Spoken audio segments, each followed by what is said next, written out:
जगत कृष्ण गोविंदाय सियावर रामचंद्र की जय। बोलो तुलसा माता की जय। चौथा अध्याय चतुर्मास के नियम का वर्णन। नारद जी बोले, ऐसा कहकर भगवान विष्णु ने मछली का रूप धारण कर विंध्याचल पर्वत पर तप कर रहे महर्षि कश्यप की अंजलि के जल में जा पहुंचे। महर्षि कश्यप ने दया करके उसे अपने कमंडल में रख लिया। जब उसने बड़ा रूप धारण किया तो उन्होंने उसे कुएं में डाल दिया। फिर जब कुएं में ना समा सकी तो उन्होंने उसे तालाब में फेंक दिया, और जब वह तालाब में भी ना आ सकी तो उन्होंने उसे समुद्र में डाल दिया। वह वहां पर भी बढ़ने लगी। फिर उस मत्स्यरूपी नारायण ने उस शंखासुर को मार डाला। तत्पश्चात शंख को हाथ में लेकर बद्री वन में आ पहुंचे। बद्री नारायण में आकर उन्होंने सब ऋषि और महर्षि को बुलाकर आज्ञा दी, पानी में इधर उधर फैले हुए वेदों को ढूंढो और उन्हें शीघ्र मिलाकर मेरे पास ले आओ, जब तक मैं देवताओं के साथ प्रयागराज में ठहरा हूँ। इसके बाद सब ऋषि महर्षि ने उन सब बीजों तथा सब वेद मंत्र को ढूंढ निकाला। फिर उन वेद मंत्र जो भाग जिस ऋषियों को मिला वह उसी का हो गया। उस भाग के उसी दिन से ऋषि कहलाए। सब वेदों को लेकर ऋषि महर्षि प्रयागराज आए और उन्होंने वे सब भगवान विष्णु व ब्रह्मा जी को समर्पित कर दिए।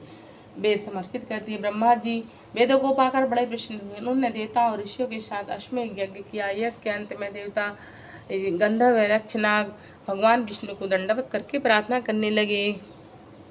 देवताओं ने कहा, हे जगन्नाथ हे देव, हमारी प्रार्थना सुनिए। हम लोगों के हर्ष का समय है, इसलिए आप हमें वरदान दीजिए। नष्ट हुए वेद पुनः भी ब्रह्मा जी को प्राप्त हो गए। हे लक्ष्मीपति, आपकी अनुकंपा से हम देवताओं को यज्ञ का भाग भी मिला है।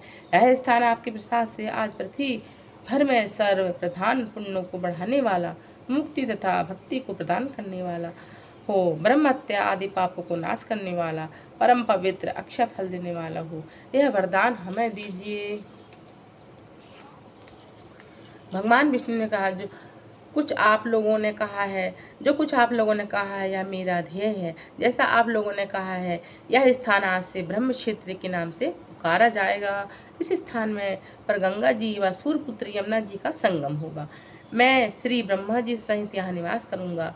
यहाँ पर किया हुआ जप तप दान फलदायक होगा। पहले जन्म में किए हुए पाप ब्रह्म हत्या आदि सब इस तीर्थ क्षेत्र में स्नान करने से नष्ट हो जाएंगे। जो लोग यहाँ अपने पिता आदि को लेकर तर्पण श्राद्ध करेंगे, उनके पिता मेरे स्वरूप को प्राप्त करेंगे।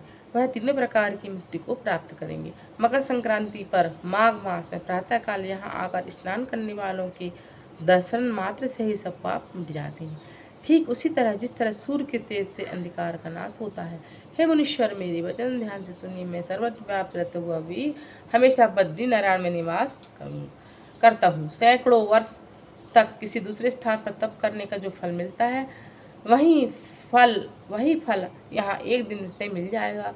जो मनुष्य मेरे इस स्थान भद्र का आश्रम का दर्शन करेंगे, वह जीवन मुक्त हो जाएंगे और उनके समस्त पाप नष्ट हो जाएंगे। सूर्य जी बोले, ऐसा कहकर भगवान विष्णु अंतर ध्यान हो गए और देवतागण भी अपने अंशों को वहीं छोड़कर चले गए। जो मनुष्य कथा को श्रद्धापूर्वक सुनते हैं, वे प्रयागराज व भद्र का आश्रम जाने व स्नान करने के समान फल को प्राप्त करते हैं। बोलो प्रयागराज भगवान की जय। बोलो बद्री का आश्रम की जय। बोलो विष्णु भगवान की, बोलो कृष्ण भगवान की जय। बोलो तुलसा माता की जय। श्री तृतीय अध्याय चतुर्थ अध्याय श्री तुलसा माता ने समर्पयामि। श्री कृष्ण गोविंद हरे मुरारी, हे नाथ नारायण वासुदेवा। अर्थात 5वां अध्याय। राजा पृथु ने कहा, हे मुनि जी, आपने कार्तिक मास में स्नान का फल अब अन्य मासों से विधिवत स्नान करने की विधि नियम और उद्यापन की विधि मुझे बतलाइए। देवर्षि नारद जी बोले, हे राजन, आप भगवान विष्णु के अंश उत्पन्न हुए हैं। आप विष्णु भगवान के अंश से उत्पन्न हुए हैं, अतः आपको मालूम भी है कि मैं आपको यथोचित विधान बतलाता हूँ। ध्यान से सुनिए। अश्विन मास में शुक्ल पक्ष की एकादशी से कार्तिक के व्रत करना चाहिए। सुबह ब्रह्म मुहूर्त में उठकर जल को पात्र लेकर गाँव से बाहर को उत्तर दिशा में जावे हैं। दिन अथवा शाम को कान पर जनेऊ चढ़ाकर पृथ्वी पर घास छिपाकर सिर में कपड़े ढूंढ से ढके बलपूर्वक भली भांति बंद करके थूक मांस को उसको रोक कर मूत्र त्याग करके पश्चात मिट्टी भली भांति लगावे। फिर दातून नहीं करता सब मंत्रों को निष्पन्न हो जाते हैं। अतः दांत और जीभ को तंत्रपूर्वक शुद्ध करना चाहिए। निम्नलिखित मंत्र पढ़कर वृक्ष के वृक्ष से दातुन तोड़ना चाहिए। हे बृहस्पति, हे तुम हमें आयु, कीर्ति, तेज, प्रजा, वसु, संपत्ति, महाज्ञान, बुद्धि, विद्वान हमें प्रदान करो। इस मंत्र को पढ़कर दूध वाले वृक्ष से 12 अंगुल के दातुन तोड़कर करें व्रत। श्राद्ध के दिन दातुन नहीं करना चाहिए। प्रतिपदा, अमावस्या, नवमी, छठवीं, रविवार को चंद्र ग्रहण से दातुन करनी चाहिए। कटीले पेड़ों पर पीपल, बरगद, निम्नलिखित पेड़ों की दातुन करनी चाहिए। तत्पश्चात भली भांति स्नान करके फूल, माला, चंदन, पान इत्यादि से पूजन की सामग्री प्रसन्न मन से व्यक्तिपूर्वक भगवान शंकर के मंदिर में जाना चाहिए। वहाँ सभी देवताओं का अर्ध आचमन सहित वस्तु से अलग अलग पूजन करना चाहिए। प्रार्थना प्रणाम करना चाहिए। फिर भक्तों के स्वर में सर मिलाकर हरि का कीर्तन करना चाहिए। मंदिर में जो भी गायक भगवान श्री हरि का कीर्तन करने आए तो माला, चंदन, तांबूल आदि का पूजन करना चाहिए, क्योंकि देवस्थान पर भगवान कीर्तन करने वाला साक्षात विष्णु की ही मूर्ति है। यह लोग सतयुग में विष्णु भगवान को अपनी तपस्या, योगदान भगवान को प्रसन्न करते थे, मगर कलयुग में भगवत गुणवान ही भगवान श्री हरि को प्रसन्न के लिए प्रधान साधन माना गया है। नारद जी ने राजा पृथ्वी से कहा, हे राजन, मैंने एक बार भगवान विष्णु से पूछा कि हे प्रभु, आप अधिकतर कहाँ रहते हैं? यह सुनकर भगवान विष्णु ने कहा, हे नारद, मैं वैकुंठ योगियों के हृदय में नहीं रहता, प्रकृति में जहाँ मेरा भक्त कीर्तन करते हैं वहाँ मैं अवश्य रहता हूँ। जो मनुष्य चंदन माला आदि से मेरे भक्तों का पूजन करते हैं उनसे मेरी ऐसे ही प्रीति होती है जैसे मेरे पूजन से नहीं होती है। शीरस, धतूरा, गिरजा, मेरे केसर, कदार, कटहल के फूल, अक्षत से भगवान विष्णु की पूजन नहीं करना चाहिए। शीरीष, धतूरा, गिरजा, चमेली, केसर, कंदार, कटहल के फूलों से अक्षत से भगवान की पूजन नहीं करना चाहिए। अटहल, कंद, गिरीश, जूही, मालती, केवड़ा के पुष्प से भगवान शंकर की पूजन नहीं करना चाहिए। लक्ष्मी के इच्छुक पुरुष को तुलसी पत्र, सूर्य नारायण की पूजन। लक्ष्मी के पुरुषों को तुलसी पत्र से सूर्य नारायण की पूजन नहीं करना चाहिए। जिन देवताओं की पूजा से जो फूल निर्दिष्ट है उन्हीं से पूजन करें। पूजन कर समाप्त कर से भगवान से प्रार्थना करना चाहिए, क्षमा प्रार्थना करता था।